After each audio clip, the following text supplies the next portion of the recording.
O HQCG é uma série de programas para discutir a criação e o desenvolvimento de histórias em quadrinhos, com autores de Campo Grande, Mato Grosso do Sul. Esse projeto foi selecionado pelo edital Morena Cultura e Turismo, patrocinado e apoiado pela Lei Aldir Blanc, FEMIC, Sectur e Governo Federal.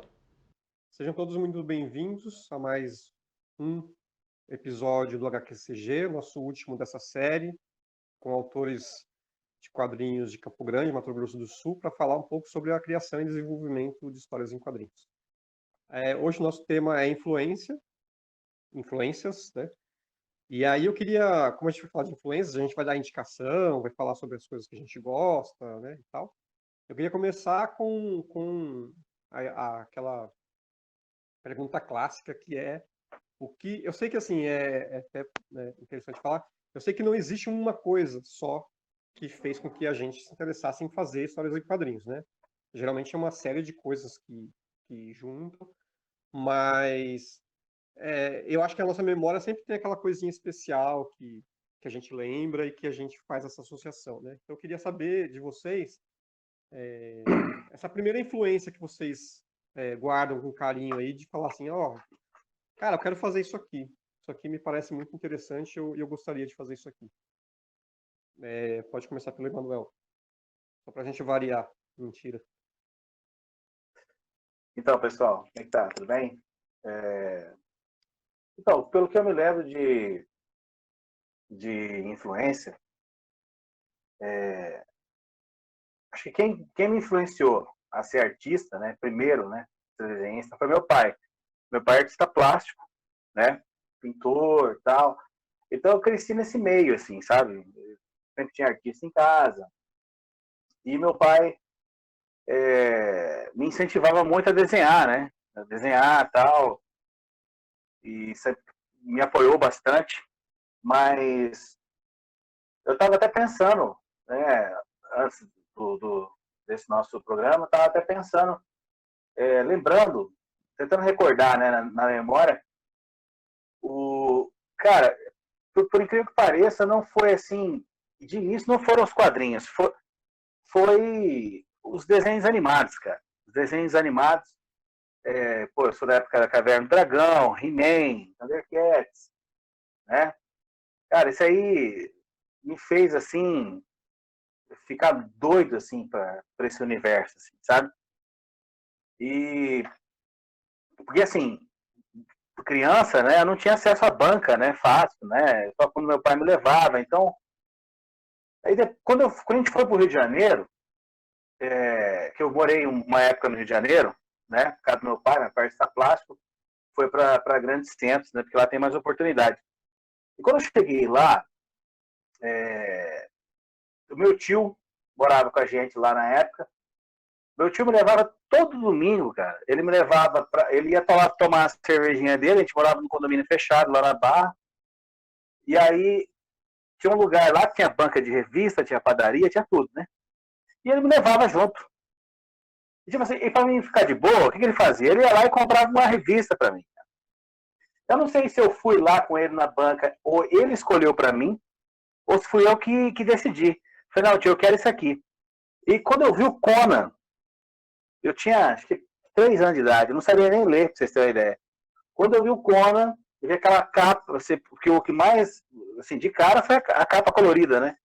Mas quando eu vi aquilo, assim, eu lembro que eram as capas do El Noren, né? Cara, ali acho que foi sabe, uma paixão, assim, foi aqui, acho que foi o Conan mesmo que me fez. Porque, pô, você pensa, a maior referência para todos os desenhistas ali. John Buscema, Ernest Chan, Alfredo Alcala. Alfredo Alcala, acho que ele é... Cara, outro dia eu tava conversando com uns caras, ele é, assim, acho que o maior artista dos quadrinhos, arte finalista daquela época é o Alfredo Alcala, cara.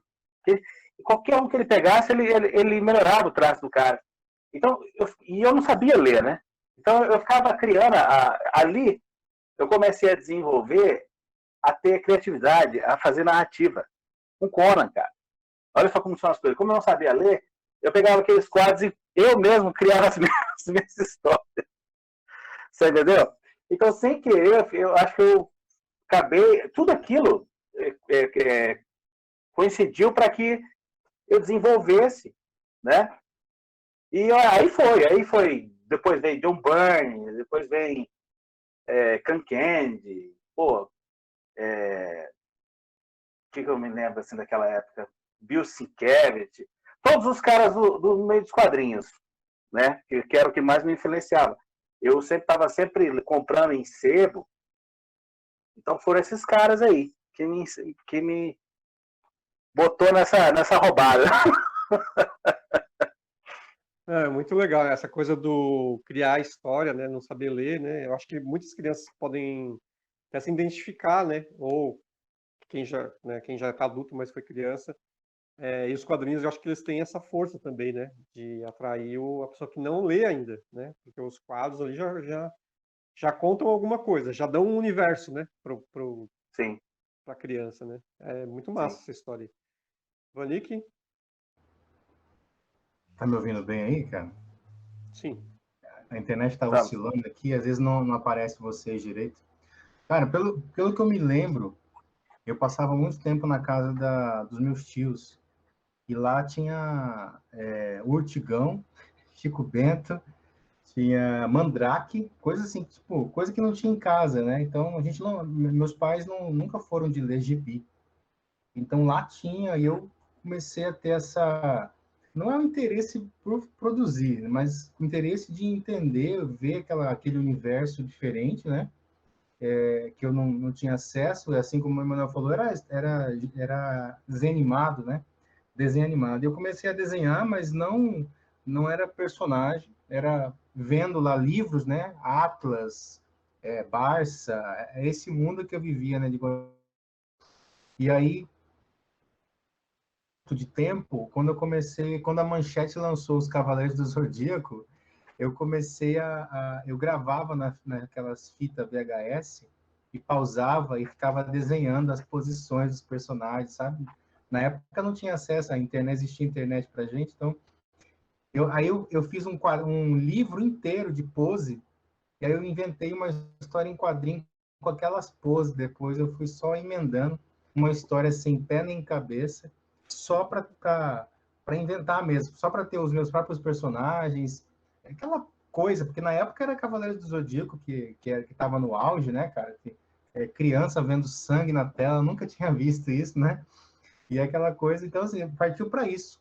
E depois, quando surgiu o Universo Paralelo, a loja com a primeira comic shop ali na Joaquim Murtinho, e aí o pessoal começou a se encontrar lá, RPG, gibi importado, tipo, foi nos anos 2000 isso. E aí eu comecei a desenhar a partir desse momento que eu comecei a conhecer o povinho lá, o povo de lá, né, que gostava de quadrinho, que gostava de RPG, aquela coisa toda. Eu comecei a entrar nesse mundo de desenho também, né? E as minhas influências, principalmente da Image Comics, na época, os quadrinhos da Image, comecei a colecionar o Spawn, né? E aí, tipo, eu tive da número 1 até a número 100, cara. Eu gostava demais daquele personagem por causa do traço, não do McFarlane, mas do Greg Capullo. Eu tenho até a Batman do Greg Capullo ali, porque eu sempre gostei daquele traço. E eu inventei um personagem que ele tinha... Eu comecei a copiar o traço do Greg Capullo, assim, muito, muito, muito. E aí fiz páginas e páginas de uma história também aleatória, que não tinha nem começo nem fim, mas pelo fato de gostar de fazer quadrinhos. Eu comecei a gostar de pose, de ação, era mais por diversão mesmo. Fazer quadrinho foi por diversão, porque eu não me sentia preparado para produzir quadrinho mesmo. Então, eu entrei nessa época, comecei a ler muito mais quadrinhos americanos, e eu só fui entrar nas graphic novels muitos anos depois. Foi lá por 2010, 2011, que eu li o primeiro graphic novel, que foi o do Craig Thompson, aquela Retalhos, e dele depois eu li a Três Sombras, do Círio Pedrosa, né?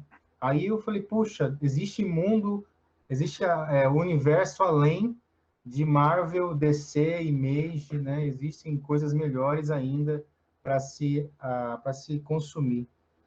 E comecei a entender as graphic novels, comecei a estudar graphic novel. Aí eu fui entender, aí que eu fiz o caminho inverso e fui começar a ler o Will Eisner.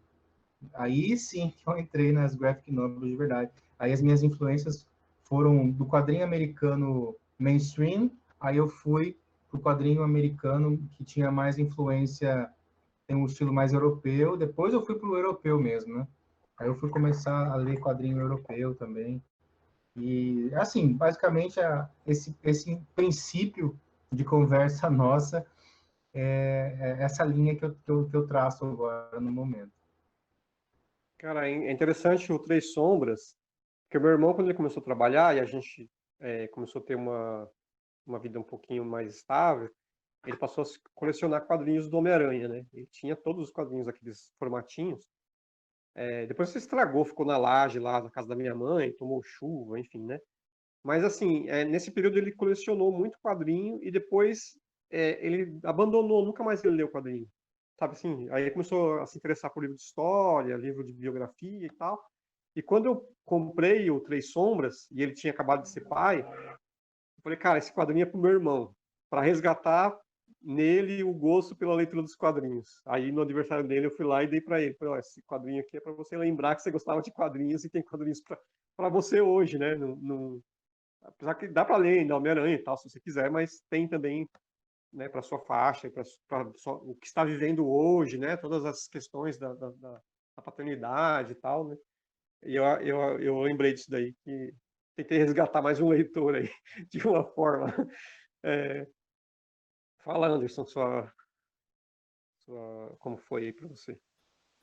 Bom, igual o Emanuel e o Vanik falaram, eu comecei também com desenho animado. A primeira coisa era Disney, era Mickey Mouse, Pateta, Pato Donald. Pelo que minha mãe diz, a primeira vez que eu toquei num lápis eu desenhei o Mickey. Então, começou desde de cedo mesmo. A primeira experiência com quadrinhos, ainda eu nem entendia exatamente o que era. Tinha uma vizinha em São Paulo, minha, que ela trabalhava numa editora. Eu acho que devia ser a Abril na época, né? E ela deu de presente alguns livros para mim e para o meu irmão. E era Tintin, As Aventuras de Tintin e Asterix. Então, tipo, a minha primeira experiência com quadrinho, nem sabia ler ainda, mas era com Hergé e o Derzo, né?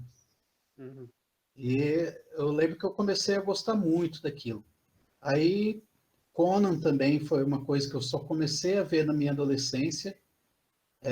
Conan, Homem-Aranha, X-Men, na época eu chamava de X-Men, né? Porque X-Men foi muito depois que a gente começou a entender como eram os nomes originais.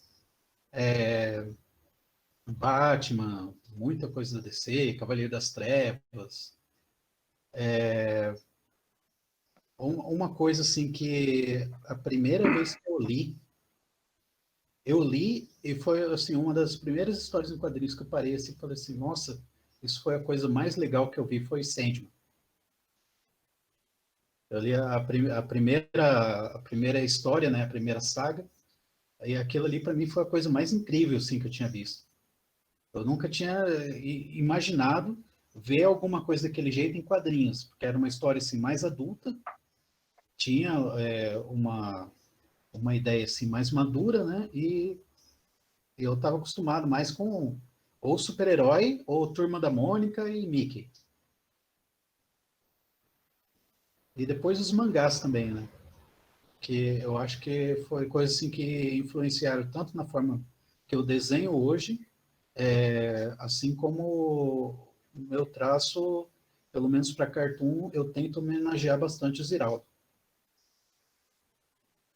Grande referência. Engraçado, né? Vocês despertaram em mim umas memórias que eu não tinha, assim, que eu tinha, mas que eu não lembrava. Com certeza a coisa do desenho animado era muito presente também para mim. Era aficionado por desenho animado. E eu acho que para mim tiveram ciclos, assim, coisas que foram acontecendo, fechavam um ciclo, entrava outro ciclo, né? Então, eu tive uma infância bem dura, assim, criado em periferia de São Paulo, violência doméstica, meu pai era bem bruto e tal. E eu lembro que eu criava historinhas meio que para fugir daquele cotidiano ali, né? Eu já criava umas histórias, criava boneco, já fazia umas coisas, sempre gostando de desenhar. E aí eu lembro que o meu avô, ele tinha um bar que tinha campeonato de bote, era um bar todo animado lá. E aí eu fiz um desenho do Pato Donald, tosco pra caramba, e eu já eu era um moleque muito autocrítico, assim. Eu sabia que tava tosco. E aí ele pegou e moldurou e tacou no bar, né? Porque vô, né? Imagina, né? O orgulho, né? Ah, meu neto fez esse Pato Donald, que nem o Pato Donald tudo torto, né? E aí eu lembro que quando ele pendurou, eu fiquei bravo com ele, eu fiquei muito bravo com o meu vô. Tipo, não é pra pendurar, tá uma porcaria e tal, né? Eu lembrei dessa história, vocês contando a questão da infância, assim, eu lembrei e achei muito engraçado, porque eu já era muito chato comigo mesmo, desde a infância. E daí eu lembro também que eu tinha um vizinho, essa era uma época que a gente era muito pobre, assim, não tinha recurso para nada, e minha família não era uma família que tinha cultura, né? A gente nunca teve incentivo, porque eles nunca tiveram também. Eu lembro que quando a professora mandou a gente ler um livro daquela série Vagalume, a minha mãe ficou brava porque tinha que comprar o livro e ela precisava comprar pão, né? Quando já se viu comprar livro, né? Já tem os livros didáticos, né? Vai comprar livro para quê e tal. E eu adorei aquela história, como eu já criava esse universo, para mim foi um universo que tinha tudo a ver comigo ali. Só que eu não tinha mais acesso àquilo, porque não tinha biblioteca para da minha casa, nem nada. E aí tinha um vizinho meu que tinha coleção de gibi que ele comprava, não sei se aqui tinha essa prática, mas em São Paulo tinha nas feiras. O pessoal estendia umas coisas assim, depois da feira, né? Acabou a feira, o pessoal estendia umas coisas e vendia umas velharias, às vezes vendia revista, vendia livro, vendia tranqueira, liquidificador velho, né? E tinha lá um cara que vendia quadrinhos. E esse cara comprava esses quadrinhos desse cara e ele passou a me emprestar. E aí, né, de novo, esse ciclo que voltava para mim. Olha, isso aqui é legal, isso aqui é legal. Depois, quando eu comecei a trabalhar, comecei a ter o meu próprio recurso, eu comecei a trabalhar numa época que estava saindo aquelas graphic novels, né? Do Batman, Pecado Mortal, Cavaleiro das Trevas. Então eu peguei uma época que era muito legal. Sendo eu acho que ainda não tinha lançado, mas o Watchmen, sei lá. Era uma época com muita coisa interessante. E ali eu já comecei a pegar gosto pela graphic novel e abandonar um pouco essa coisa da série, né? Do quadrinho em série, que aí, uma história fechada ali, começo, meio e fim, já tudo certinho, tamanho maior, né? Um tamanho grande, com qualidade, impressão, né? Para aquela época tinha qualidade, se a gente pegar hoje, a gente sabe que não tem, não tinha qualidade nenhuma, né? Mas enfim, e aí para a vida, eu lembro que em 2004 eu fiz um quadrinho infantil que tinha uma iniciativa de tinha a Ópera Gráfica, que era uma editora, e tinha um selo dentro da Ópera Gráfica que estava apostando em novos nomes de quadrinho nacional. E aí você mandava o seu projeto, se passasse, eles iam publicar uma edição, se vendesse bem, ia ter a segunda e assim por diante. E aí eu passei na triagem, naquela época a internet ainda engatinhava, era bem ruim, né? Era aquela coisa do ficar esperando da meia-noite lá para você conseguir entrar na internet e pagar um pulso, aquela coisa toda. E eu lembro que eu fiquei sabendo quando deu merda, porque acho que foi na época do Collor, se eu não me engano. Eu sei que deu uma merda lá, o Brasil, né, teve um problema financeiro, a editora fechou e ela não avisou ninguém. Eu fiquei sabendo por notícia, assim, tipo, a editora fechou e tal, né? E aí aquilo foi um banho de água fria, porque né, os caras tinham aprovado uma coisa que eu tinha feito e logo em seguida faliu e nem me avisaram. Só que hoje eu até agradeço um pouco de não ter saído aquilo lá, porque não era aquilo que eu queria fazer, não era aquilo que ia ser definitivamente o meu estilo e a minha forma de entender como contar uma história em quadrinhos. E aí também eu tinha me aproximado já do grafite, já comecei a pintar tela e tal. E aí em 2011 eu fiquei sabendo do curso do Lourenço Mutarelli no Sesc Pompeia, que, assim, cara, eu acho que a gente pagava R$ 15 para fazer o curso pro cara por mês. Tem noção, tipo, você pagar R$ 15 para fazer curso com o Lourenço Mutarelli? Cara, era um absurdo, assim, tipo, o Sesc tem umas coisas que são sensacionais, assim. E aí eu lembro que, assim, eu não conhecia muito o trabalho do Lourenço, e foi até bom, porque eu não fui, tipo, eu fui bem pé no chão, assim, e aí aos poucos eu fui conhecendo o trabalho dele, conhecendo também a pessoa dele, e ele como professor, cara, o cara é um mestre, assim, sem sombra de dúvidas. E ali eu retomei de novo essa coisa, porque eu já estava, né, meio pensando, pô, lá atrás eu queria ser quadrinista, isso foi ficando de canto, isso foi ficando de canto, eu acho que é hora de resgatar. E aí foi ali que eu entendi também que, assim, apesar de ter lido essas coisas diferentes e tal, eu ainda tinha um ranço, assim, de achar que só tinha um tipo de quadrinho para ser feito, assim, né? Ah, eu peguei também aquela coisa do Chiclete com Banana, a Circo, né, que também, né, em São Paulo era muito forte a onda punk, assim, e esses quadrinhos comunicavam muito, especialmente pra gente que estava ali no meio das coisas todas ali. E aí eu lembro que com a aula do Lourenço, eu desconstruí o que eu precisava desconstruir, que era essa coisa, quadrinho é isso ou quadrinho é aquilo, sabe? Eu precisava de alguém como ele, que é um cara que é um mestre, mas que tá pouco cagando para a opinião dos outros, assim, a grosso modo, né? Que dissesse para mim, ó, esse é seu caminho, cara. É assim que você sabe produzir, é assim que você vai produzir. Eu precisava desse cara, né? Até por uma questão de me desvencilhar daquelas coisas antigas, alinhar a coisa da produção de pintura, que é outra coisa, com a produção de quadrinhos. E aí foi aí que a coisa meio que deu uma engatada. E aí agora eu queria que a gente batesse um papo com o pessoal e desse indicação, e eu vou começar a falar, sei lá, dar umas indicações de 3 a 5 quadrinhos que vocês acham muito legais, que ninguém pode deixar de ler. E aí depois a gente faz isso com outras coisas, com cinema, faz isso com outras, com música, enfim. Mas vamos começar com os quadrinhos. De 3 a 5, se quiser passar também, passa, vai. Vamos ser generosos nesse programa. É o último, vamos lá. Pode ir, Manuel. Cara, esse negócio de indicar é tão complicado. Coisa que você gosta. É difícil, é difícil você escolher assim, qual que é o melhor, né? E Assim, hoje em dia, com esse negócio de indicação, todo mundo já sabe, né? Quais são os melhores. Nesses canal de YouTube aí, esses youtubers, né? Eles falam, né? Eles já falam o que você tem que começar lendo, essas coisas assim, né? Mas uma coisa que eu lembrei, cara, que quando eu comecei, os quadrinhos foram minha maior referência, né? Para me tornar artista e para desde que eu desenhar, eu comecei a desenhar por causa do meu pai, né? Artista plástico e tal.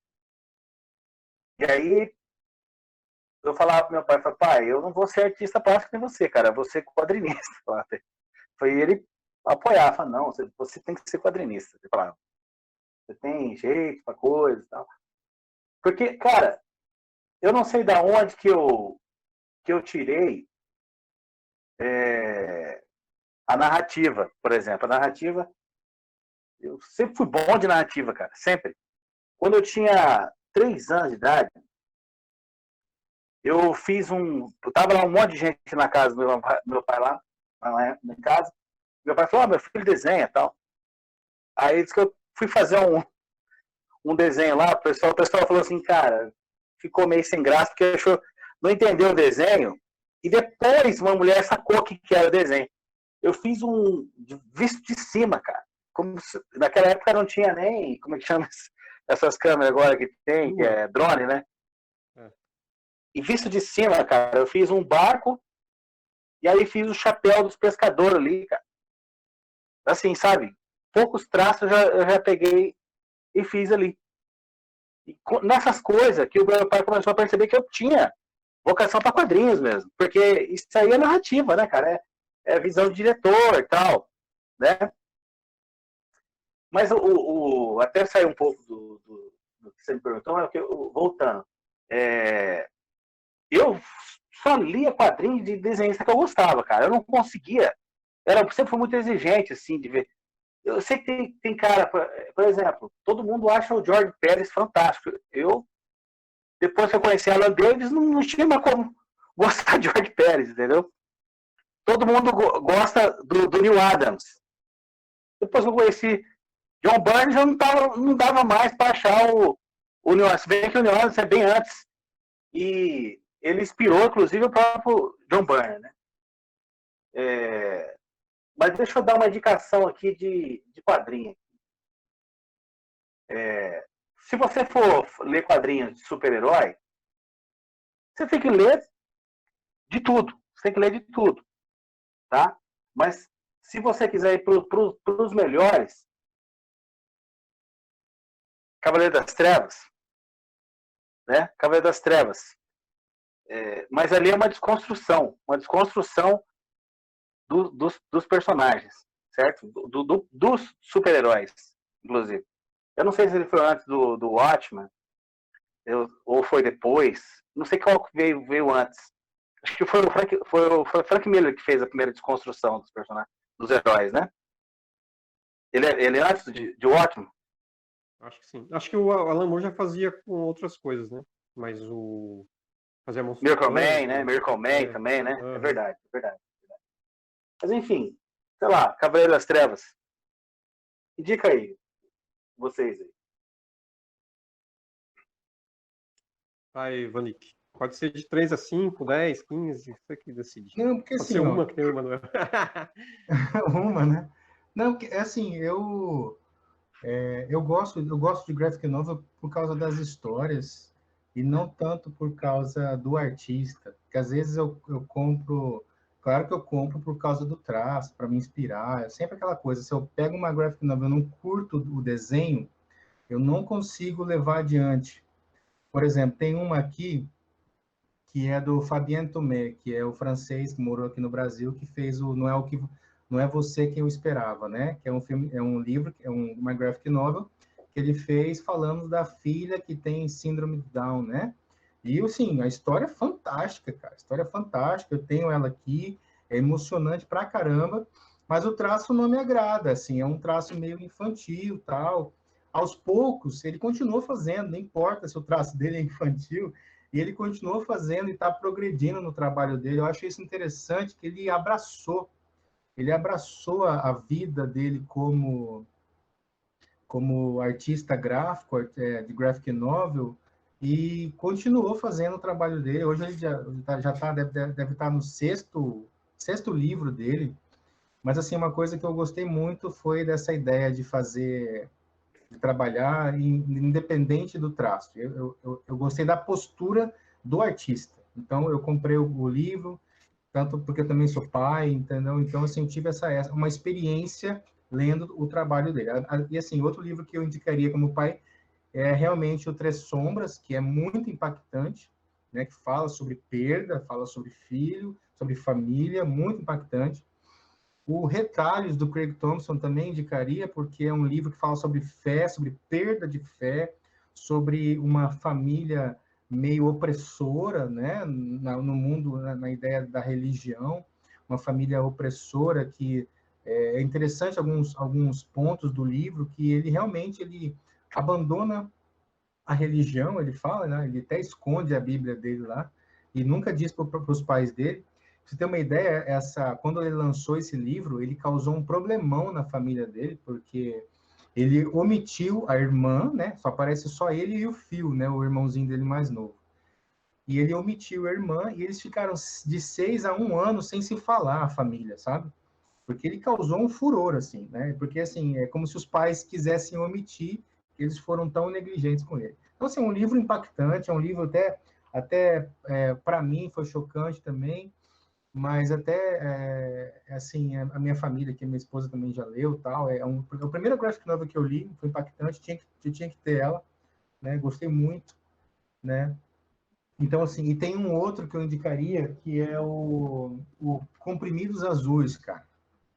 Comprimidos Azuis, que é do autor do Frederick Peters, né?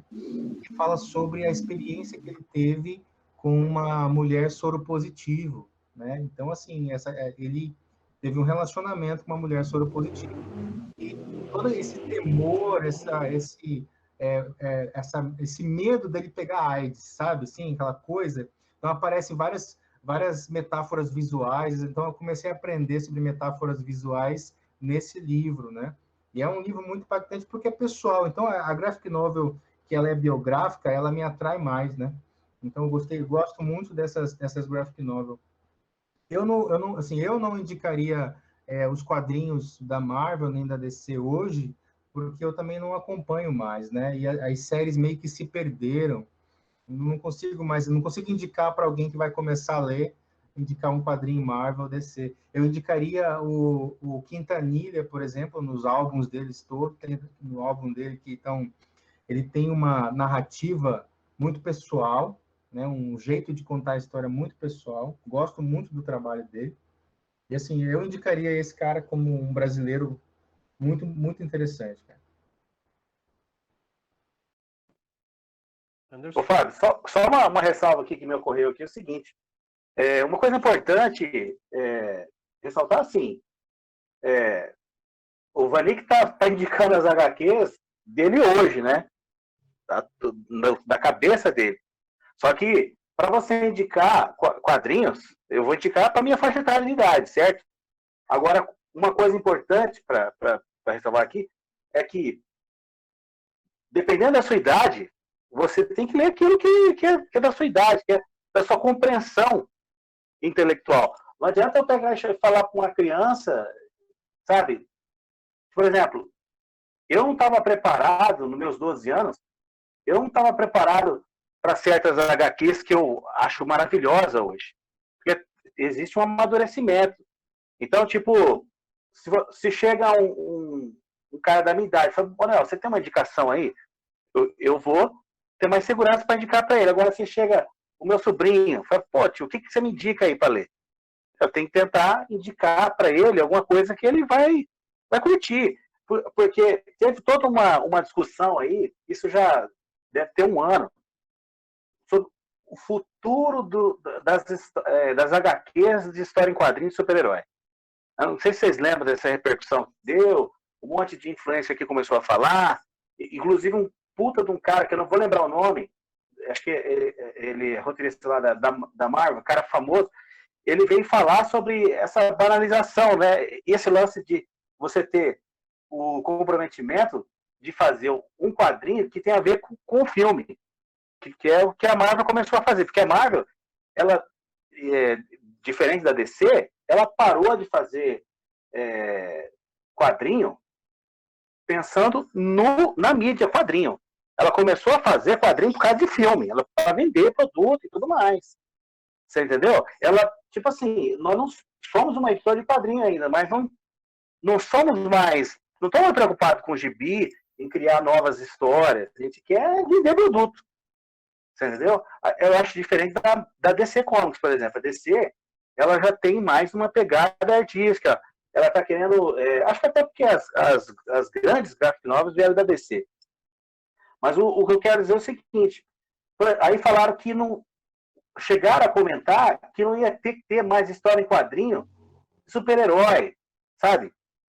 Como assim, cara? Você não pode cortar o barato da gurizada. A gurizada tem que passar por isso, tem que passar pelos quadrinhos de super-herói, ou passar pela turma da Mônica, você entendeu? E que aqui no Brasil tinha uma época que era assim, né? Você era criança. Eu, por exemplo, eu adoro o Maurício de Souza, mas eu nunca me inspirei nos trabalhos dele. E quando eu era criança, eu sempre fui mais voltado para Marvel e para DC mesmo. Acho que porque com 3 anos já comecei lendo Conan, né, cara?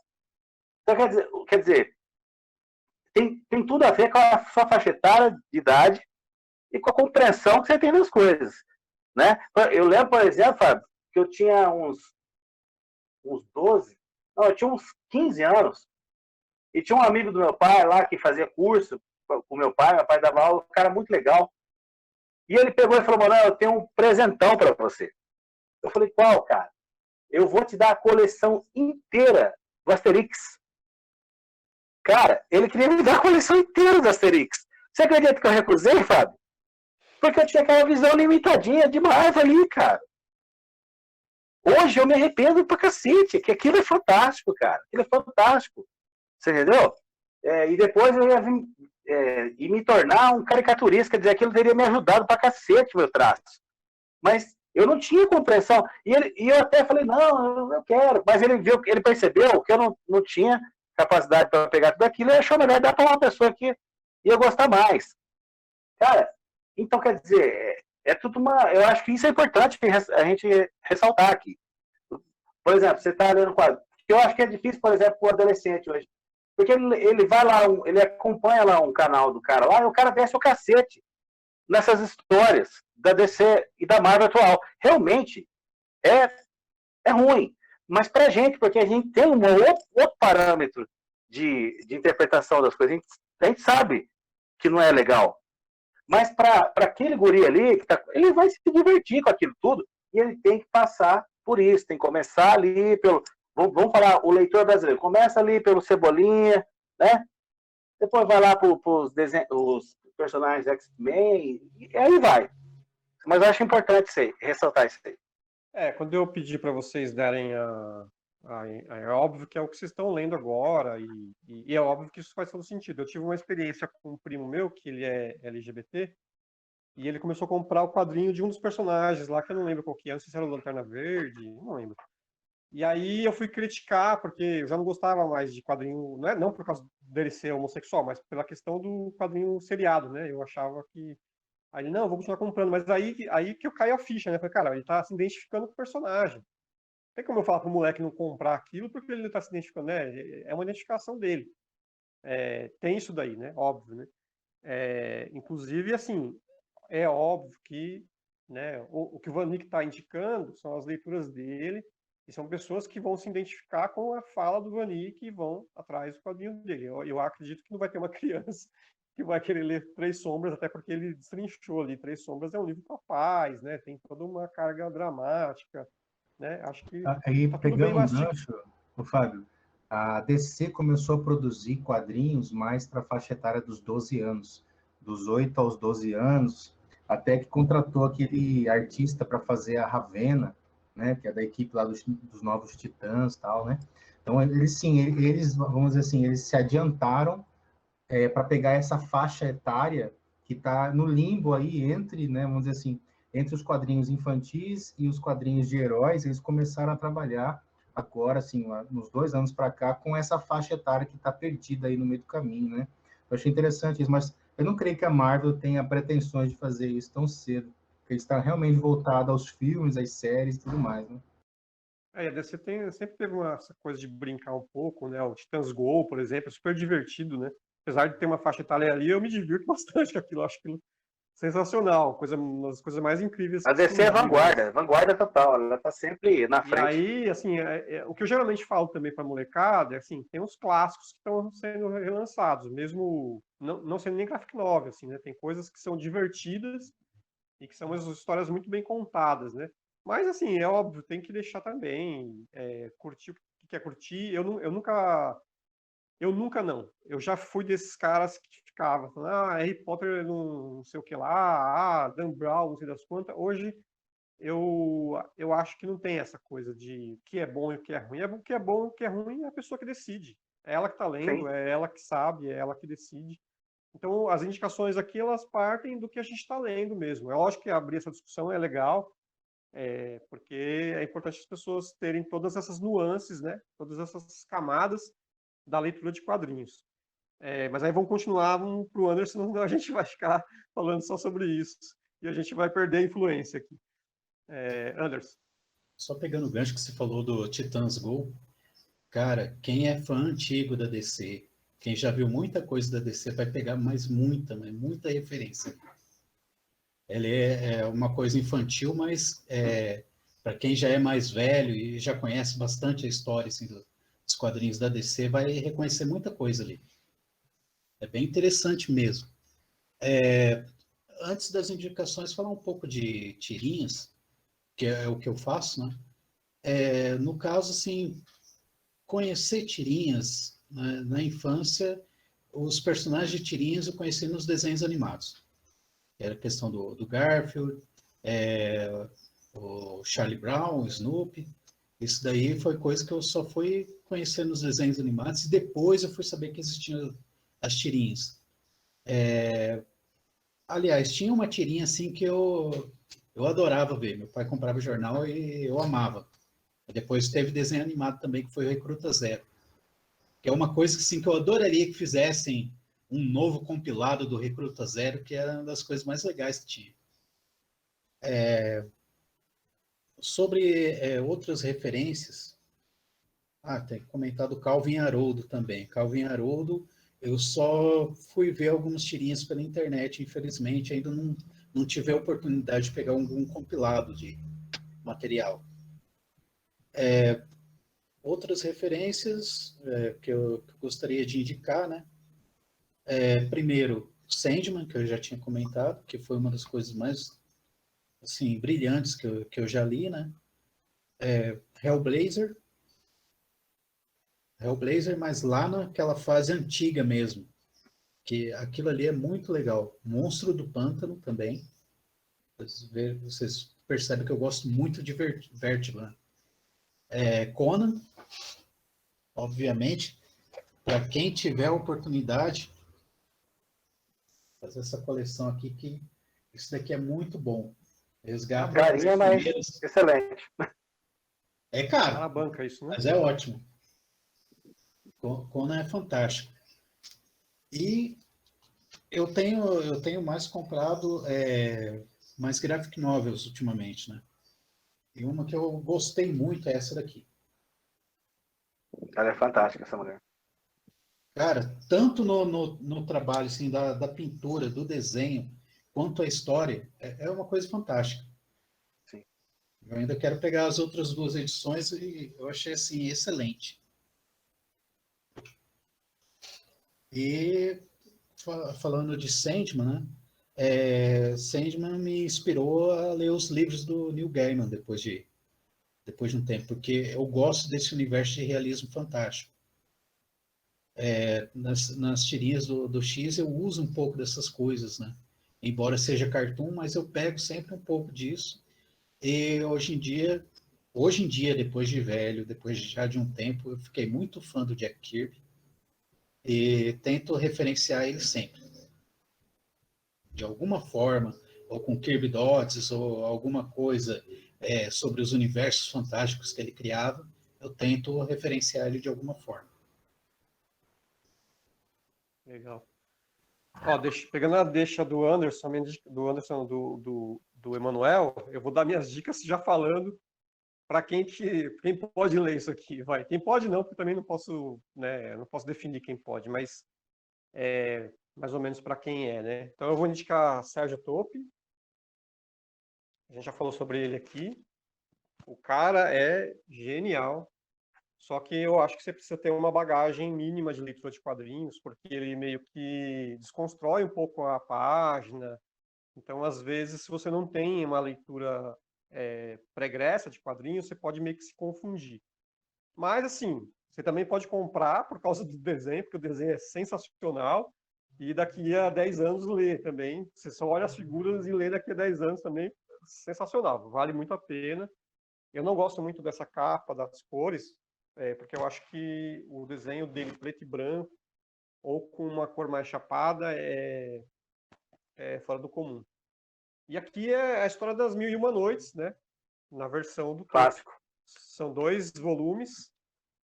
Eu demorei para pegar o primeiro, porque esgotou lá e tal. Mas, cara, vale muito a pena, e tem já um novo quadrinho dessa mesma editora saindo do topo aqui no Brasil, que vai ser o Colecionador. Então é um italiano que, assim, mudou, né, muito dos quadrinhos. Então, se você... aquele cara que fez o Thor numa época lá... sim, eu ia falar dele, inclusive, que é influenciado por ele. Walter Simpson, né? Ele reverencia o Topi, assim. Aí, se você for ver, as rachuras lembra mesmo um pouco, assim, né? Aquela coisa... Não, e ele fala dessa questão de usar o branco, né, Fábio? Isso aí, cara, se eu usei o branco, foi sem querer, entendeu? Mas ele fala dessa questão, e quem usa perfeitamente é o Sérgio Topi, né? Ele percebeu isso. O Sérgio Topp, ele vem de uma linha de quadrinistas que gostavam muito ali do expressionismo, né? Que você vê o claro e o escuro muito bem. Você vai pegar o Quero Brecht, escuro. também fazia isso. Só que o Topp ainda, além disso, se bem que acho que três desenhistas que eu acho que o branco e o preto bem trabalhados assim, com esse espaço em branco, né? Que não é um espaço nulo, né? Ele tem uma função, né? Isso que eu acho sensacional. É o Topp, o Brecht e o cara que o Sérgio Topp reverencia, que é o Dino Battaglia. São esses caras que vieram assim trazendo essa questão do branco como fundamento, né? Não só como espaço vazio, né? Mas como espaço utilitário, né? Dentro da página, que é sensacional. Aí Dave McKean, que é muito difícil ser lançado aqui no Brasil, Black Dog. Black Dog também, assim, cara, não é para leitor iniciante, porque o nome da HQ é Black Dog e os Sonhos de Paul Nash. Paul Nash é um cara que era um artista plástico, foi para a guerra, ficou adoentado, voltou perturbado da guerra e pintou uns quadros muito loucos. E aqui, o Maquin a gente sabe, né? Trabalhou com o Neil Gaiman. Então, essa coisa do sonho e tal é bem presente na obra do Maquin também. Não sei se por influência ou se eles já gostavam os dois da mesma coisa e por isso trabalharam juntos, né? O Gaiman Acho que é bem ali de trabalho em inglês, né, cara? Dá pra perceber, né? Eles gostam dessa verdade. mítica do sonho e tal. Verdade. Você quer ver você pegar a cultura do inglês? Você pega uma série feita por inglês e pega uma série feita por americano. Verdade. Cara, você vai perceber total diferença. Verdade. E aí, o que é o Black Dog? Então, são os sonhos do Paul Nash, só que esses sonhos são baseados nas cartas do Paul Nash. Então, não é as cartas, não é os sonhos, não é o Paul Nash. Essa mistura é Dave McKean, né? Então, assim, para você que já está mais adiantado em leituras, que conhece mais coisas, pode apostar. Até porque, assim, esses são quadrinhos mais caros também, né? São capa dura. Tem que estar ali disposto a gastar. E aí, Mike Mignola, um cara também que trabalha o Gênio. Luz e Sombra, né? Gênio. Sim. Esse aqui é super divertido, apesar do Hellboy ser super divertido. O Incrível Cabeça de Parafuso e Outros Objetos Curiosos é divertidíssimo. Não é para... Pode ser iniciante, porque a história não exige muitas coisas. Tem uma história que foi escrita junto com a filha dele, inclusive. A filha dele que deu as ideias e ele foi lá juntando as ideias e transformou no quadrinho, né? Até ele fala aqui no começo, né? Tem um depoimento dele e tal. Ganhou prêmio e tal. Vale super a pena, mas também esses são quadrinhos meio caros, porque eles são geralmente capa dura, né? Cara, eu sinto medo quando eu leio Hellboy, cara. Ele consegue. Passar, né? O Mignola consegue passar o medo, cara. Ele consegue passar o medo. Consegue. É impressionante. Ele é muito fantástico, ele é fantástico. Aí, O Divino é um quadrinho que não foi muito divulgado, nem sei porquê, mas é muito bonito, assim, a pintura lembra um pouco anime, mas não é anime ao mesmo tempo. É meio fantástico, acho que o Anderson ia gostar bastante, tem uma coisa de fantástico. Ou seja, assim. indicações de um artista plástico.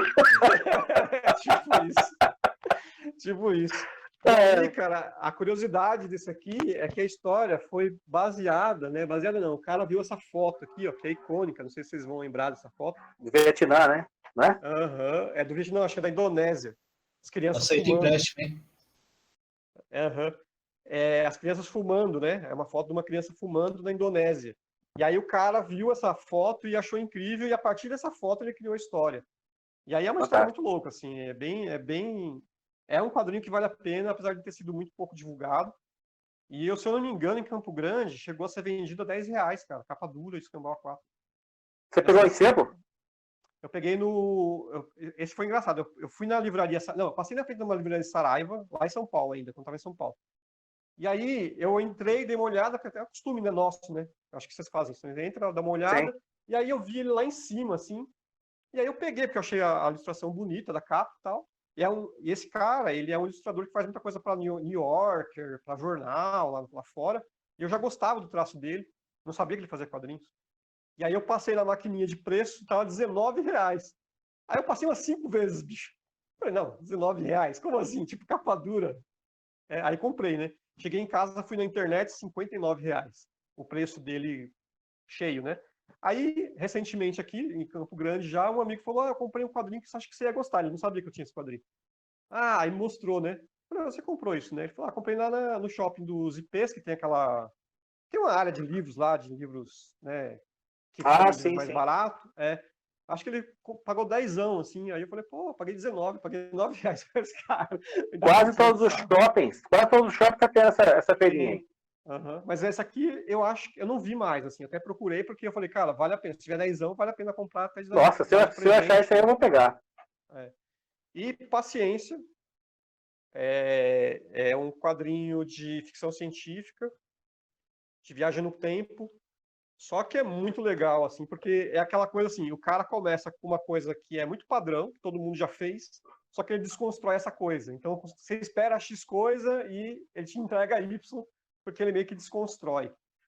O traço dele, eu não sou muito fã, assim, não, mas não é nada, não é feio, não. Não é um traço que eu Não.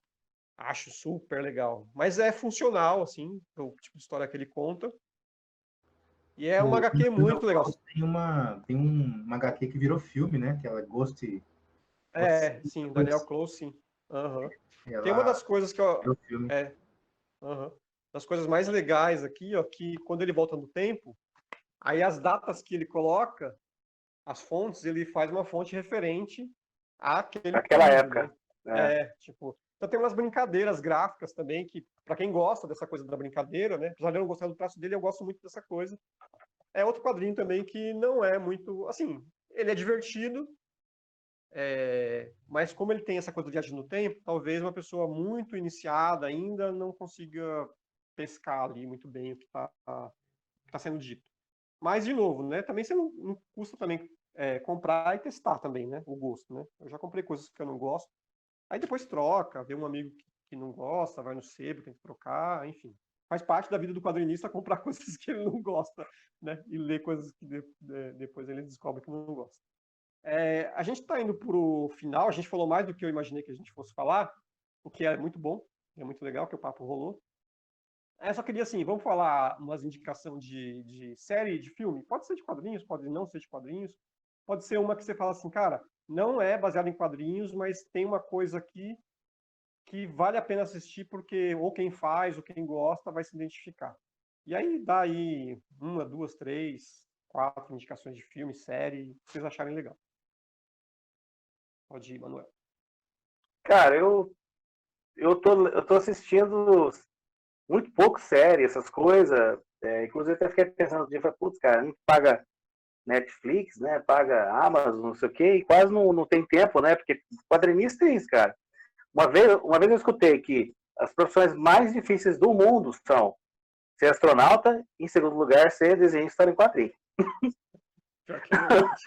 Porque o cara tem que ficar desenhando o dia inteiro, você entendeu? E se não desenhar, você não amola ali a sua, né? Você tem que deixar afiadinho o seu traço, né?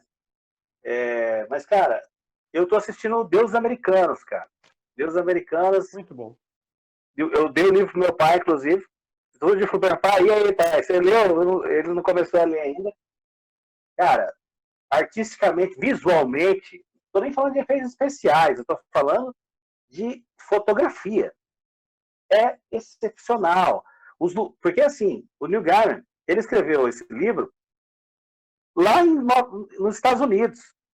E por que ele escreveu esse livro? Cara, porque ele conheceu cada lugar sinistro dos Estados Unidos, que por ele ser inglês, lembrava muito a Europa, assim, você entendeu? Por quê? Por causa dessa várias pessoas que vieram dos Estados Unidos, você entendeu?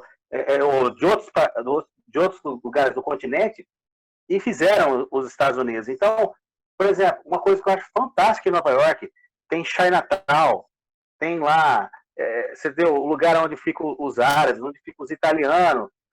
Cara, isso é fantástico, cara. E os Estados Unidos têm esse lance, sabe? Porque ele se inspirou para fazer essa série. E ela visualmente, ela é linda, cara. Ela é fantástica. Ela é linda e ela tem uma coisa de atualizar, né? Porque o Neil Gaiman escreveu isso há muito tempo atrás, né? Então eles atualizaram muitas coisas que faz sentido e eu acho que tem a mão do Neil Gaiman ali como produtor também, que não vai deixar o negócio descambar, né? Para uma coisa Sim. que a gente não vai gostar. E Ele é meio que Alan Moore, assim, mas um pouquinho mais flexível. sim. Ele já falou, ele gosta, assim, de outras mídias, né? É que o Alan Moore não gosta de outra mídia, né? A questão é que ele não gosta. E aí, assim, o Deus Americanos, cara, uma coisa que eu acho impressionante é essa coisa dos deuses, né? Ele brinca com essa coisa que o Deus, ele existe porque você crê nele. Sim, Então, a internet é um Deus, né? Porque você acredita sim. nela. A tecnologia, Dinheiro. né? Então, é uma discussão que parece boba, mas conforme você vai vendo ali, você vai assistindo, Faz você muito vê que sentido. é Faz muito profundo, né? Tem sentido. umas coisas... Ótima indicação, maravilha. Deuses Americanos tem meio que uma continuação.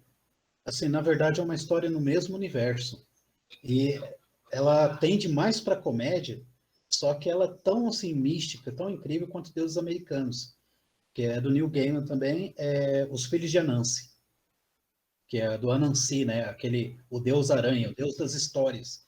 Para gente que é quadrinista, assim, é muito interessante você ver a origem desse personagem, esse ser folclórico, né? Que é o Anansi. Porque, segundo a lenda dele, todas as histórias partem de Anansi. Todas as histórias que se contam no mundo são uma história de Anansi.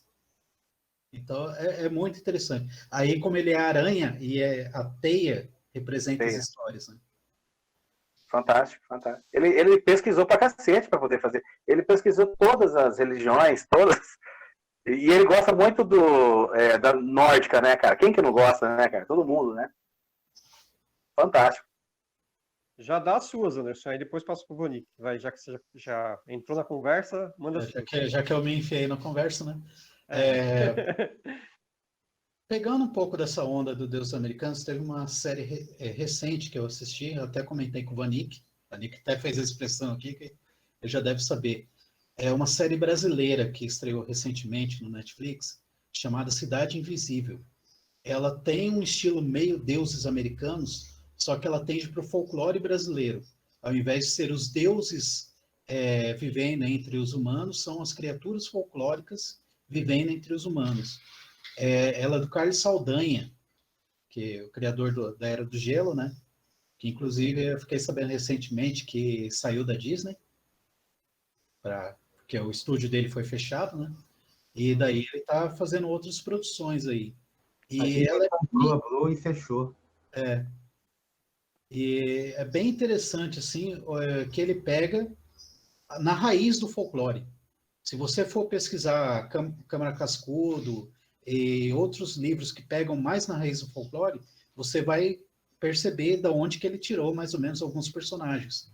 Como, por exemplo, a Cuca não é um jacarezão, é uma bruxa e ela é representada por uma borboleta. Então é bem interessante mesmo. Estão falando muito dessa série. Eu acho que eu vou dar uma chance. Cara, sou muito reticente com qualquer coisa nacional, cara, mas vamos ver, né? Eu gosto, mas algum tipo de produção eu tenho o pé atrás. Eu gosto muito do cinema nacional, mas assim, quando vai para o Fantástico, assim, eu realmente às vezes fico meio... Mas estão falando muito bem mesmo dessa série. E acho que vale a pena, né? porque... Netflix. Porque também é nossas raízes, né? Acho que é legal. Vanick, era só essa mesmo, Anderson? Você ia falar ou ia falar mais alguma coisa? Eu ia falar mais de duas coisas. Tem um filme também no Netflix, esse eu vou falar porque eu assisti ontem, e eu vou falar que esse filme foi o melhor anime da temporada. É um filme mesmo, coreano, chamado Nova Ordem Espacial. Cara, é muito bem feito, é uma ação bem legal, ele tem coisas assim, você identifica Moebius, você identifica animes, você identifica assim muita coisa, muita referência clássica de ficção científica tá ali. E outra é Belas Maldições, que é do Neil Gaiman também, né? Baseado num livro do Neil Gaiman. E tem uma série curta, eu acho que são apenas 6 episódios, do começo até o fim. E é sobre uma história sobre o fim do mundo, só que contada... É da Amazon, né? É da Amazon. Contada da forma mais engraçada possível. É muito boa. É uma série feita por inglês. Isso que é aquilo que eu falei pra você, Fábio. Cara, É fantástico. Eles quebram todos os paradigmas americanos, sabe? Que a gente não aguenta mais. É A fantástico. gordura, né? E eles são, cara, os ingleses, cara, eles são fantásticos, cara. Eles são extremamente cultos, cara. Você entendeu? Toda a cena, eles estão numa livraria, eles estão num café, estão lendo, porque eles são fantásticos, cara. Verdade. Manda, Vanik. Cara, olha, o melhor filme nacional pra mim é o Dois Coelhos. Não sei se você já assistiu Dois Coelhos. Pra mim é o melhor filme nacional e não tem outro que eu consigo. Até Tropa de Elite fica abaixo dele, assim. Eu gosto do lance do Tropa de Elite, né? Do lance dos caras ainda atrás dos políticos, dando porrada em político. Mas o Dois Coelhos, para mim, ele é melhor ainda, né? O lance da ação, aquela coisa toda. E aquela coisa de você não esperar o final, né? O cara dá uma quebrada na sua cabeça, assim, né? Para mim, o melhor filme nacional é aquele lá. Por mais eu também sou naquela opinião também de que é muito complicado assistir nacional, porque a gente tem uma raiz pornô chanchada muito, muito chata, né? Ao longo do caminho, que para você desmaterializar isso é complicado.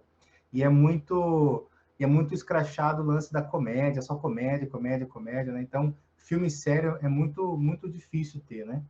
Eu gosto de filmes de quadrinho, por exemplo, filme que era quadrinho que virou filme, eu gosto muito de 300, cara. Gosto muito do lance do cara macho alfa, né? O lance do cara ser o general, o dono da casa dele, não ter o cara que vai lá e meter o dedo na cara dele, ele vai lá e bota para correr, né? Eu acho legal esse lance, eu gosto pra caramba do lance do 300, gosto da narrativa do 300, gosto do jeito que eles filmaram, eu tenho o DVD aqui com os extras, eu tenho a graphic novel do Frank Miller também, gosto do traço do Frank Miller naquela HQ, eu gosto pra caramba, né? E eu assisti a série Netflix, eu assisti o Umbrella Academy, né? Que é um produto que é meio brasileiro, né? 50% brasileiro, que é do... Acho que 1000 vezes melhor do que HQ, cara. Eu tenho a sensação, viu? Eu gostei pra caramba, cara. Eu não consegui acompanhar ainda... assim, não consegui acompanhar a segunda temporada ainda. Não alavanquei ainda para assistir a segunda temporada. Gostei da primeira, achei legal. Não, achei... a série é fantástica. Eu digo que é melhor do que a HQ, eu acho. Sim. Eu tinha ela, tanto que eu nem tenho mais, cara. Tipo, sabe assim, nem tinha esperança que ia acontecer alguma coisa interessante, aconteceu, né? Eu gostei pra caramba desse. E da Amazon, cara, eu fiquei no The Boys lá, e eu fiquei legal pra caramba. A desconstrução do super-herói, tá ligado? O lance de colocar o super-herói numa outra posição, mais vilanesca, ou mais no sentido de corporativismo, né? De você usar a ideia do super-herói como uma máquina de ganhar dinheiro, né? Praticamente é essa, né? Que é o The Boys vem vamos dizer assim, discutir. Eu achei muito interessante esses conflitos dos heróis. Que ajudou a tirar o Trump do poder. Sim, também, né? Também teve isso. Também, acho massa isso pra caramba. Ó, você sabe que eu lembrei de uma coisa. Essa série, Umbrella Academy, não sei se eu falei certo aí, ela, cara, antes de... Eu não li essa HQ, mas eu vi a série, né? Tem uma edição do John Byrne, não sei se vocês já ouviram falar, Next Man. Cara, é a Umbrella Academy ali, cara. E ele lançou antes desses caras. Você entendeu? E eu nunca vi ninguém falar a respeito disso. Então, tipo, que aquele roqueirinho lá, né, que diz que lê quadrinhos também, porque assim, né, eles pegam esses caras, porque o cara é famoso, vem cá, escreve uma história aqui, é tudo marketing, né, bicho? Mas foi um troço que ganhou o Eisner, que não sei o quê, tem brasileiro envolvido, beleza. Mas eu sei que tem essa... Se você lê... Vanik, lê, cara, Next Man, do John Byrne. Cara, é todo o conceito ali que o John Byrne criou, é o mesmo conceito que eles fizeram lá, cara. Então tem coisas que os caras copiam assim na cara de pau mesmo, velho. Na cara de pau. E o John Byrne é aquele cara assim que não ele se sente homenageado, não vai lá brigar, nem nada, você entendeu? Apesar de ele ser barraqueiro pra cacete. Ele é o Jorge Benjor dos quadrinhos. Que também, né, foi chupinhado pelo Rod Stewart, e ele falou, eu achei que é uma homenagem. Rod Stewart está ganhando rios de dinheiro com a música que copiou do cara, e o cara falou, foi uma homenagem. Mas, ô Vanik, você terminou ou você tem mais alguma? Só pegando a onda aí falando da Umbrella Academy, tem uma série que ela não é nem melhor nem pior, ela é diferente. Porque ela tem, assim, mais ou menos o estilo da Umbrella Academy, só que é baseado numa HQ clássica, que é o Doom Patrol. Doom Patrol, ultimamente, para assistir, tem que ser só com papagaio no ombro, ou pela HBO, né? Em junho vai sair HBO Max no Brasil. Mas ela é bem legal, ela pega, assim, aquela coisa da HQ, lá da HQ original mesmo do Doom Patrol, e traz para os dias de hoje. E o que eu gosto são que todos os personagens são quebrados. Eles são quebrados tanto fisicamente quanto psicologicamente, né? E eles nem chega a ser muito uma história de super-herói, é mais a história sobre eles tentando vencer as barreiras. E muito maluca também. Eu cheio de assisti maluquice. alguns episódios, eu adorei, achei fantástico. Excelente. Eu sou louco para lançarem do Doom Patrol, que o John Byrne desenhou, cara, uma época, cara. Puta, eu sou louco para lançarem aqui, tanta coisa para lançar, né? Vamos ver se a gente vira uma editora e começa a lançar as coisas que a gente gosta. Vanik, você encerrou as suas ou você tem mais alguma? Não, eu só queria saber se vocês assistiram, ou se vocês gostam ou desgostam do Clube da Luta, cara. Sim, gosto bastante. Cara, é interessante, mas nunca tive, assim, esse apreço, assim, que a galera tem. Eu acho o filme muito mais bem resolvido do que o livro. Acho o livro, eu acho que as decisões que o diretor tomou, né, David Fincher, são mais Excelente interessantes. diretor. Porque eu acho que ele conseguiu embaralhar a história para que a história tivesse aquele suspense, né, você ficar em dúvida. Eu, particularmente, gosto muito desse filme.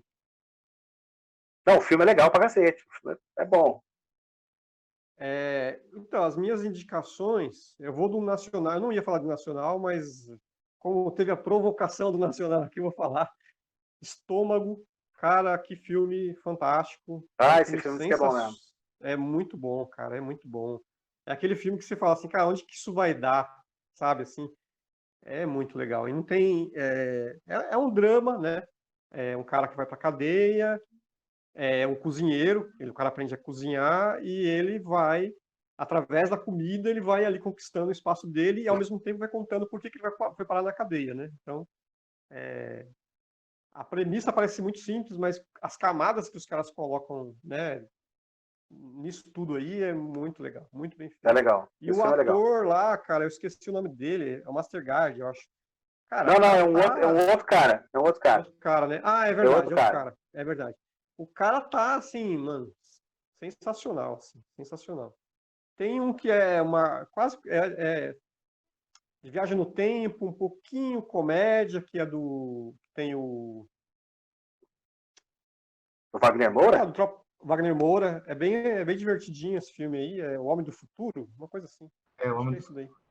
Cara, acho que ele levou muito a sério, desse filme ele levou muito a sério esse negócio de querer cantar. Você lembra depois que ele foi cantar com o Legião Urbana? Meu Deus do céu. Aí esquece. Puta que pariu. Fica só no filme. E eu assisti um filme mais ou menos recentemente, que é a garota... Como que é? Uma garota do Retrato em Chamas, uma coisa assim. Cara, o que é muito interessante nesse filme é aquilo que a gente já discutiu aqui bastante, que é o silêncio na história. Sabe, coisas que não são ditas, mas que você pega pelas imagens, você pega na nuance ali de como o cara filmou. A narrativa aí, a visão do quadrinista. Então, cara, é muito legal assistir esse filme com esse olhar crítico que a gente tem, que a gente já consegue pescar as coisas, tanto para quem escreve também, quem escreve literatura também, porque os vazios ali não são vazios à toa, sabe? Não é uma coisa que o cara fala, quero filmar aqui uma panorama. Não. O cara filma aquilo ali porque tem uma narrativa naquele negócio, assim, cara, eu assisti uma vez só e eu tô esperando um pouquinho para dar uma Olha, baixada para reassistir. Fábio, só um adendo. Esse negócio do silêncio, ele vem muito das coisas japonesas, né, cara? O japonês tem muito disso, não só no mangá, mas no anime também, do silêncio, né? O Miyazaki tem muito disso também. Assim, quando você vai ler um livro, você não consegue identificar esses silêncios, porque senão teria que arrancar as páginas, né? Ou deixar elas em branco, né? Mas esses silêncios que a gente encontra na narrativa de quadrinhos, a gente não vai encontrar em outro lugar, a não ser no audiovisual mesmo, né? A hora que, por exemplo, tem uma... Só para fazer um adendo. Tem sabe os 12 anos de escravidão? Você assistiu 12 anos de escravidão? Tem um momento, tem uns dois momentos na história... É do Spielberg? É do Spielberg? Ah, eu não lembro quem que é, cara. Né? 12 anos de escravidão, acho que do Spielberg é o Amistade, cara. Ah, é verdade. Aí o 12 anos de escravidão até com Fassbender, com Brad Pitt, né? O Brad Pitt é produtor desse filme. Ele que resgata o cara, né? O homem negro que foi injustamente... Ele quis fazer o papel do bonzinho, né? Ele quis fazer o papel... Eu achei muito, muito conveniente aquilo. Mas, eu sou produtor, me dá o papel do bonzinho aí. Eu quero bonzinho, não quero ser carrasco. É. Tem um momento em que o ator, ele tá olhando de lado, assim, na narrativa, e daqui a pouco ele quebra a quarta parede e olha para você, assim, e fica te olhando uns 2 ou 3 minutos, cara. Esse momento é o momento que você fala assim, cara, eu sou cúmplice disso que tá acontecendo. Esse momento, cara, eu falei, cara, como que esse cara, né, conseguiu, cara? Ele conseguiu, ele quebra a quarta parede e olha para você, ele tá olhando para você no filme. Depois assiste de novo lá o filme. Esse diretor é fantástico, esse diretor aí. Eu não assisti mais por, assim, sabe quando você fala assim, cara, tá acontecendo tanta coisa ruim no mundo, e se eu assistir, eu acho que eu vou ficar mal. Manja? Mas o Amistad, cara, o Amistad já é terrível, cara. Eu lembro que eu assisti aquilo no cinema, eu era moleque, assim, eu fiquei, assim, cara, revoltado com o que aconteceu, sabe? Revoltado. São filmes imprescindíveis para contar a nossa história da humanidade e tal. Mas tem filmes que tem momentos que eu prefiro não assistir porque vai me atingir psicologicamente, sabe? Eu sei que vai me atingir psicologicamente, aí eu dou uma freada, assim. Às vezes eu teimo e vou lá e assisto. Mas esse é um que eu consegui sustentar até agora. Agora o Vanik já me atiçou, e aí pode ser que eu vou quebrar meu pacto aqui e vou assistir. Porque é um filme, eu sei que é um bom filme, né? Eu sei que é um filme um excelente filme. Muito bem feito e tal, né? Mas é isso, assim, gente. Se vocês não quiserem me dar mais nenhum adendo, a gente já meio que passou um pouquinho do tempo, mas... Engraçado, o Anderson falou bastante, ele esqueceu. Lovecraft, cara, aquela série do Lovecraft, Country. Cara, aquilo lá é fantástico, cara. Eu assisti aquilo assim, eu ficava doido, assim, cara. Por ter o produtor lá, que é o do Lost, né? Como que é o nome dele? Ele fez... J.J. Abrams. J.J. Abrams. Cara, tem uns lances, tem hora que parece Indiana Jones, assim, cara, sabe? Porque eles têm esses lances de ser meio arqueólogo, assim, né? Cara, atores fantásticos, cara, fantástico. Série sensacional. Eu vou falar outra que a gente esqueceu aqui, que é o Watchmen. Muito melhor que esse filme. Sim, a série Watchmen, sim. A série, né? Você tá falando? Cara, sim. Pra mim, assim, aquela série eu gostaria de falar, Alan Moore, dá uma chance, assiste isso aqui, dá uma chance. Eu acho que tem coisa que ele gosta, e por ser... Cara, quer ver um filme que eu fiquei revoltado, que ele não gostou, cara? O do Inferno, cara. Puta, aquele filme é muito bom, cara. Por que ele não gostou daquele filme? Hã? Eu gostei. Com Johnny Depp?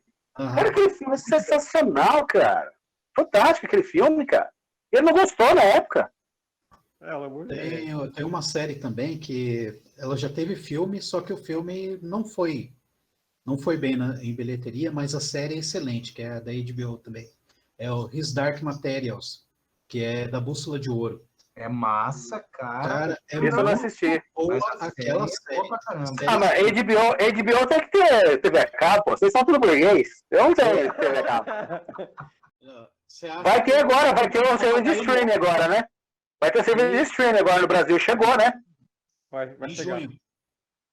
Cara, se você for parar para analisar, você vai pagar, de tanto serviço de streaming, você vai acabar pagando o valor que a gente pagava numa Sky dessa, cara. Vai ser a mesma coisa. Com certeza.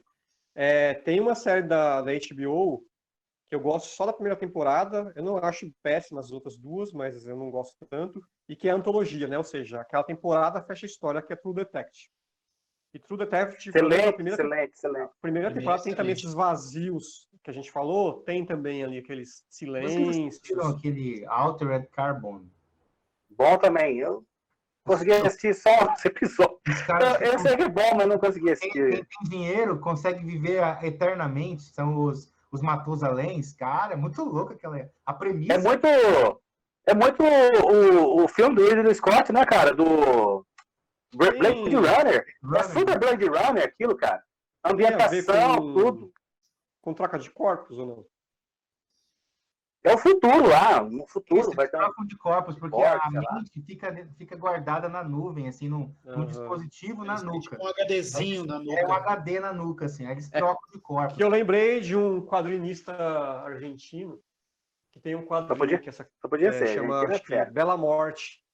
É um quadrinho, é um argentino contemporâneo nosso aqui. Ah, já falava desse quadrinho. É o Sanches. Ele tem uma história que eu tenho aqui, que tem essa coisa a pessoa deixa o corpo e tal, uma ficção científica. Eu acho que tem um pouco, não sei se tem tudo a ver, mas eu acho que lembra um pouco essa narrativa de deixa o corpo, pega outro corpo. Enfim. Bom, gente, a gente já bateu o tempo aí, mais do que poderia. O papo foi muito legal, de novo. Como o último programa é permitido, né? Não, e esse programa foi o mais divertido que a gente pôde sair um pouco da parte técnica, embora não deixemos ela de lado, né? Acabamos tocando nesse assunto aí e tal.